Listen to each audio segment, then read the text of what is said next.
How we doing, Pirates? We got a big game tonight. I want everybody watching Fox so we can cheer on our Pirates. Yes, I'm not a fan of the Villanova guys. They've been my arch enemy since I went to college. First at St. Joe's, now at Seton Hall. All right, folks, let's get to this document here. So what is this all about? What I did here was take me a deliverable, I'm going to give you a deliverable back. And this is where I answer your particular questions. Now, there are some repetitiveness, and usually what happens is I go into full detail the first time, and then the second time I might highlight a thing or two. Okay? Here we go. What can companies do to bridge the silos between departments and work towards market orientation? Real quick, before I answer the first question, market orientation needs three things. Incredibly external orientation towards customers, incredible external orientation towards competition, and finally, incredibly strong inter-firm communication. Customers, competition, communication. CCC. Most firms do 1 and 2 right. Very few firms do 3 right. Why? Because there are functional silos. I am not a fan of silos. How do you bridge these? You get rid of the silos. We don't need them. We don't need departments. Okay? Some of these articles that we're going to talk about here in the next 30 minutes or so are talking about market orientation from the marketing perspective. And I want to make you perfectly clear that this is market orientation, not marketing orientation. I don't think we need a marketing department, so to speak. We need people to do the marketing function, but I don't think there should be a marketing department. Now, I'm going to leave you hanging there because it's going to come up again, and I'm going to fill in the details to why that is the case. But there should be no departments. I really don't think there should be. What steps do market driving firms need to take in order to ensure that innovative yet unneeded products, unneeded, are successful in the marketplace? Oh, I don't know about this question. Yet unneeded. What's unneeded mean? Now, if you want to go back to the basic needs and wants conversation, we need the ability to communicate with our significant others. Does it have to be an iPhone? No, it doesn't need to be an iPhone. It could be a flip phone. It still serves the same purpose. So we're taking a need communication into a want. I would love to come to Seton Hall in a Tesla that would drive me home without me holding the steering wheel. Would love it. Do I need a Tesla? No. I want a Tesla. I need transportation to Seton Hall. I don't need a Tesla. Okay? So I don't know about this unneeded part here. What steps do market driving firms need to take in order to ensure that innovative products and services are successful in the marketplace? Well, in the basis of market orientation, okay, and we're going to get to this in a second. When I say market orientation, by definition, market orientation is the same thing as market driving. You can use these two terms interchangeably. Market driven. Market driving is different. Market driving creates a marketplace. Market driving changes an existing marketplace. So yes, there was a cell phone marketplace, but this drove the market in a different direction. Market driven means being ahead within a specific cell phone marketplace without changing it, but being on the forefront. Market driving, there you go. There are very few market driving entities out there. You could say Tesla is market driving. They are changing the way the automobile industry is heading to the point where the German, European-based auto manufacturers, they're going to produce a million electric vehicles in the next 3 years. You know, Tesla was the market driving force. Okay. Is it accurate to assume that most firms now are market driving? No, most firms are not market driving, and as a matter of fact, most firms are not even market driven. I would say in any marketplace, pick a marketplace, there's usually one or two market-driven firms. There may or may not be a market-driving firm. And most firms are just, high tide lifts all boats. What is that expression? They're just, look at the social media marketplace right now. Do I think that Twitter is either market-driven or market-driving? No. It just exists. Do I think Snapchat is either market-driven or market-driving? No. I think they just exist. It's really hard to be market-oriented, which means either one of these or this. I have a friend that majored in marketing, and he joined a big marketing firm in the city. Are these companies marketing oriented? No. There's no such thing as marketing oriented. No. You are market oriented. As soon as you say marketing, we're talking about a functional silo. When we talk about market orientation, we're talking about the entire firm. C-suite, C-suite, C-suite, CEO, COO, CFO, CAO, CIO, CMO. All right. With the world putting such an emphasis on IT, big data, and analytics, how is it that marketing is going to work with computers or not be taken over by the computers? Well, my definition of marketing is finding out what people want and giving it to them. Okay? I hope that big data and analytics helps the firm, not the marketing department, the organization, find out what people want and give it to them better, more efficiently, quicker, without them asking for it. So I don't care if the marketing silo disappears, but I care if the marketing function disappears from the organization. And we're going to get to more of that. It's going to keep coming up, so hold that thought. One thing this article did not touch on, much like the others did, was how the decision-making marketing impacting the consumer. Is it important to focus on the consumer or the focus of the internal aspects of marketing? Well, this right here is the answer. You focus on the consumer. I don't think anything that's internally oriented, you start getting defending turfs, silos, politics, and then you spend more time and energy fighting internal battles, this is Twitter, by the way, than you do on the external marketplace, which is how Instagram and Snapchat kind of eclipsed Twitter there for a while. How does a company draw the line in the hierarchy between marketing and other divisions of the company? Who makes the final say? The CEO does. Okay, I'm going to hit pause for a second. I'm going to pull something up. All right, so I am resuming here, just making sure that I am live. I am live. Take a look. This is Apple's executive board. And what you see is CEO, counsel, retail, internet services, software, AI strategy, design, financial officer, worldwide marketing, hardware, people, COO. You notice that 2/3 of all Apple's revenue is this thing right here. Where's the senior VP of marketing? Where's the senior VP for iPhone? Where's the senior VP for iPad, Mac? What you see is in a flat organization, and believe it or not, as big as Apple is, it's a very flat organization.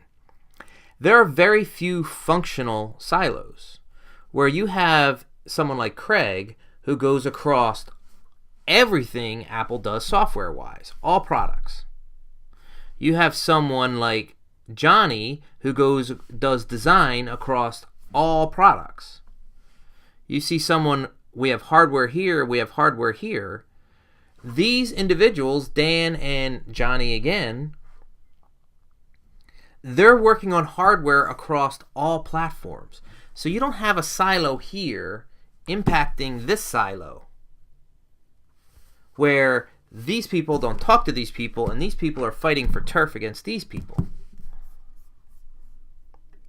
This is a flat organization, you know.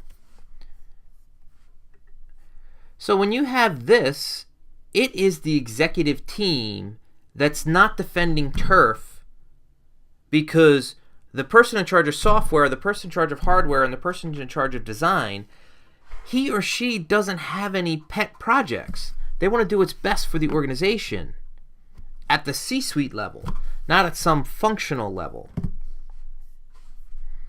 Do you think all companies should have a sole person in IT dedicated to the marketing team to help marketing department gain insights into their analytical and social reach? I think the organization should have an insights and analytical department that is made up of marketing and IT people. I don't think we should look at it from the function way. I don't think we should look at it from the IT perspective or the marketing perspective. I think we should look at it from the insights perspective and the analytical perspective. And then have IT and marketing people as part of a team making decisions for the better good of the organization. I can clearly see that being market-driven and conscious of consumer wants and needs can make a company extremely successful. However, could more companies be even more successful if they focus on being market-driving? Well, you can be market-driven, and you could try your best, and you could succeed in the marketplace, but that doesn't mean you're going to change the marketplace the way that this thing did, the way that Tesla is doing. You know, you can achieve or strive for market. It's, by the way, it's market, not marketing driving. It's market driving. You need to be market oriented / market driven before you can be market driving. That's a way to think about it. Market driving is very few companies. That's a much higher order. And in the process of being market driven, you might end up creating some market driving product or service, like the way Airbnb has disrupted the hotel industry and therefore is market driving. The way Lyft and Uber completely upended the transportation industry. When Apple released the iPad, they not only created something new, but they also have a huge competitive advantage, the first move advantage as well. Should more companies be thinking like Apple? Maybe, perhaps. I think more people should think about Apple in terms of what I just showed you this way. And there are, for every 10 companies, there might be, for every 100 companies, maybe there's 1 or 2 that are organized the way Apple is. Because of politics. Because I know you just asked that question. It's because of politics. People want turf. People want resources. People want employees. People want prestige. And the Apple system doesn't reward for that. You serve the greater good of the organization. Okay.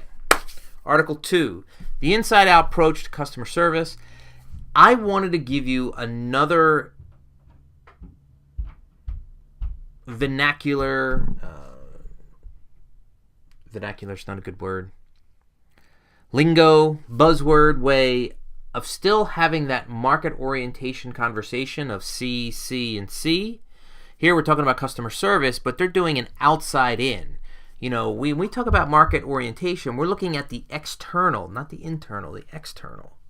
External customers, external competition, before we do anything internally to react to what's happening external. So here we have another article that's really saying, focus on the outside first. Customer needs is quite a broad topic. How can companies narrow down these needs and figure out which one they serve best? Well, we can listen. We have social media listening tools like Radian6 and Trax and Social Mention and Sprout Social and Brand24. We can listen to email. We can do town halls. We can do Twitter chats. We can use an algorithm. I mean, think how good Amazon is at creating exact recommendations for what you want. Think of how good Netflix is in creating exact recommendations of what you want. Think of how good Google is in creating the top 10 results out of the billions that exist for what you're looking for. How can organizations come to trust lower-level customer-facing employees to make decisions to facilitate clout? Well, it's got to be a cultural thing. I mean, if we look at Japanese manufacturing, particularly the automobile industry, anyone can stop the line. If they see a defect, the smallest thing, the smallest problem, they can stop the entire line. And that is trust that upper management has endowed to anyone. And if you look at case studies like Nordstrom, or if you look at Ritz-Carlton, if you look at these types of super high-level service organizations, they empower employees with a significant amount of leverage, significant amount of power, because they're the ones that are servicing the customers. Can we assume that outside-in approach is to customer service, the customer service is always right, even if she is always wrong?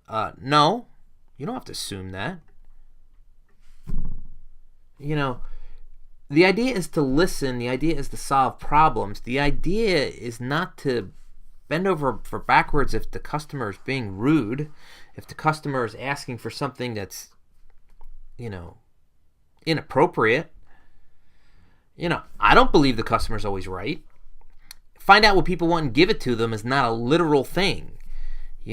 Quote unquote, if we turn the clock back 100 years and Henry Ford asked a whole bunch of people what they want, they would have said, I want a faster horse. They would have never said, I want an automobile. You, as the executive, have to read in between the lines to figure out exactly what the voice of the customer is and what they're really asking for. How can a massive multinational corporation with hundreds of divisions offices around the globe like Apple eliminate silos? Well, I just showed you their corporate hierarchy and there's no silos. There isn't. It starts at the top.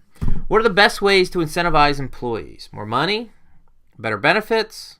Combination of the two? How can managers ensure that employees aren't taking shortcuts just to take advantage of incentives? Well, managers can spend the time and energy to talk with employees. That's really where it all starts. Now, the best way to incentivize employees is really a function of, in the Salesforce literature, which is something I'm really familiar with, it's an individualized, tailored per individual. Some people want money, some people want time off, some people want trips, some people just want recognition. What are the disadvantages of being customer-centric? Well, the disadvantage is it's harder, and it takes longer to do, and it's a cultural thing. It's harder, which is why very, very, very, very few firms are country. And it's really difficult to do.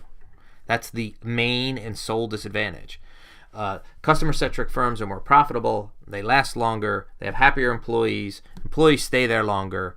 The advantages are astronomical. The disadvantages is it's harder, it takes longer. If a company is not customer-centric, what is the best way to introduce this perspective to their employees and customers? Oh boy. Hang out with Dr. Dano, take this class, because that's what this class is really about. Okay. What is the best way to do it? The other way to do it is just amongst yourselves, amongst your coworkers. If your boss or upper management's not on board, you can do what you can do within the framework that the organization exists. You can be empathetic. You can listen. You can start documenting scenarios where it's not your opinion. This is data from the front. Then you make it your management, you make it your boss's idea for the change. Make him or her the hero. Therefore, him or her will champion it because it's their idea, not yours. All right. Very cool article. It's a good way to start the semester. The ultimate marketing machine. Kind of neat. I kind of like it. My problem is, again, it's the ultimate marketing machine. It shouldn't be the ultimate market machine. It should be the ultimate market machine. Okay? A flattened organization with interfunctional collaboration is more easily achieved by young companies that thrive in the corporate world. How probable is it that older companies with long-established hierarchy can follow suit? Well, yes. Younger companies with less history and a smaller head count that are more used to being adaptable in order to survive, sure, it's easier for them to be flat. But then usually what happens is some company has an existential crisis. It happened with IBM, and they changed. It happened with Apple. They were 90 days away from going Chapter 11, and they changed. It's usually what happens. Or CEO gets fired and a new CEO comes in.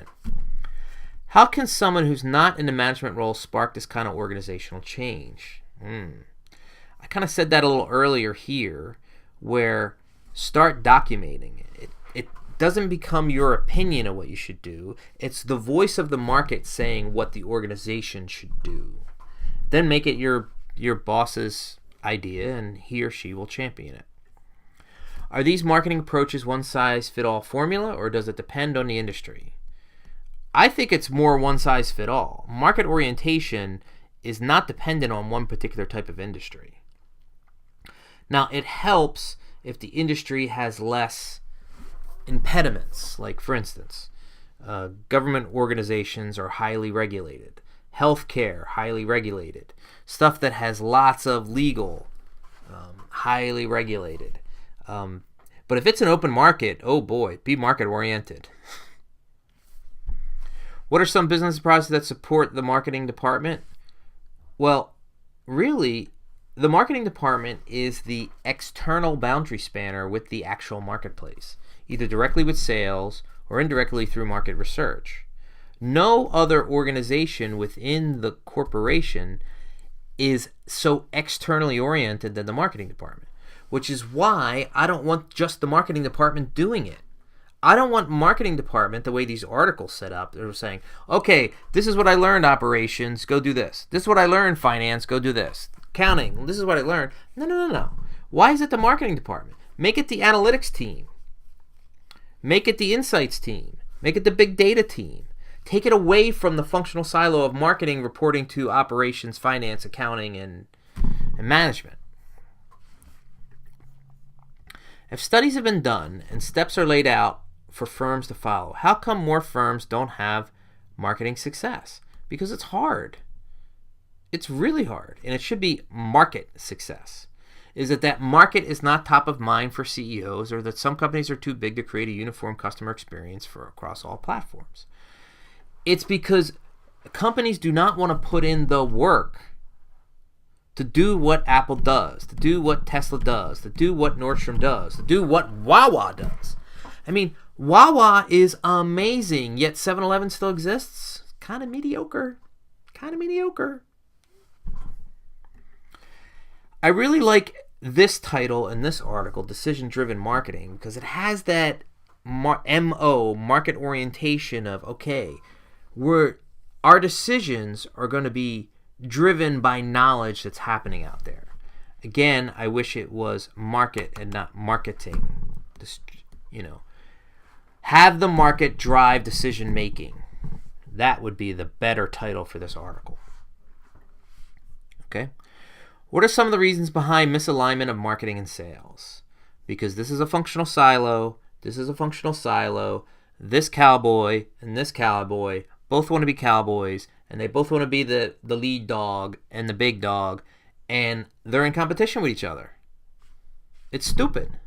It's really, really, really stupid. Politics, who's going to get promoted to senior VP? This person or this person? This person or this person? Well, there should be not a person here and a person here, but this should be one function.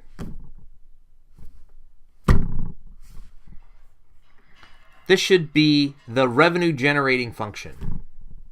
And of course, there'll be marketing salespeople there. Then there should be an insights team, and there should be IT and marketing and probably some finance people there. Is marketing more a central function? Is marketing more a central function in some industries versus others? It tends to be more in B2C versus B2B. In B2B, it's more heavy sales versus marketing. In B2C, it's more heavy marketing versus sales. But that is a generalization. It's more a function of how the organization, the company, is set up, not industry. Can we assume that a company's revenue depends mostly on how effective their marketing team is? No. Absolutely not. No. Companies' revenue is more dependent on how strong or weak their competition is around them. That's probably the number one thing. Do all companies some sort of strategy tool when it comes to decision making? Probably. But then again, this is very general. It probably depends on the particular division of a particular company, because you have strategic business units that are radically different. Look at General Electric. The energy versus light bulbs, nuclear power plants versus refrigerators. With the world putting such a big emphasis on IT, big data, how is it marketing going to work out together with computers? Is this something I cut and pasted twice? Yeah, I put this in two different areas. I already answered this question. Let me hit pause for a second. Yep, I already did this one. I did this one. Yep. Okay, moving right along. That's bad professorship there. How does decision-based marketing, specifically in reassigning decision rights to other departments, affect internal relationships? Well, I could give shit. I don't care about internal relationships. I really don't. The idea is to make the best decision for the organization so the organization survives and thrives. Internal relationships should only be dependent upon the organization thriving and surviving. Sorry for the language. Wouldn't some departments feel slighted if decision-making ability were stripped from them? Well, maybe. But then they're so internally focused, I don't think I want them anyway. You should be making a decision for the greater good of the organization, not your department. Doesn't others in marketing strategy guide lead to too many opinions? No. The C-suite decides. The C-suite decides. And the C-suite should be made of, not of, functional areas. Okay. Our last article, our final set of questions. We're going to see a number of articles this semester that looks at these flattening of the organizations and the silos kind of melting. Here's one that's talking about the CMO and the CIO kind of going like this. We'll have more than one this semester. But I like this idea, but I don't even think there should be a CMO and a CIO, and I've already talked about that already. Marketing and IT basically have two different agendas in mind. What can be done to blend these agendas while satisfying priorities for both groups? Well, get rid of both groups. There shouldn't be two groups. There should be one group. And there should be IT and marketing people with a specific goal. And there should be IT and marketing people with a specific goal. Not a marketing department and an IT department, and they have goals, and they have goals, and they have goals, and maybe we should talk about some of these goals together. That's too inefficient. If members of the IT team and members of the marketing teams also tend to have different personalities, with IT being more computer-focused and marketing people more people-focused, what can be done to ensure these things don't get in the way of collaboration? I think I pretty much answered this question. We're good there. Will a new company department emerge soon from this CIO-CMO partnership? Maybe. I hope not. Is there a CMI forthcoming? Maybe. But I want the companies to do what Apple does or what Tesla does. Will the new performance measurements be CMO continue to create power partnerships? Well, I like this idea that they have to work as a single unit in order to get their performance bonuses. Therefore, they have a common goal to work together as a single unit. That's probably the biggest takeaway of this particular article. That's how you get it done. Or you eliminate them. And you create goals based around a function as opposed to departments. Who decides between, or how you decide between the many factors that would be helpful in determining specific CMO roles? the firm's main performance metrics and key goals. The reason why CMOs don't stick around very often is because CMOs are marketing people. I hate to say it, historically have been very, very, very internally focused.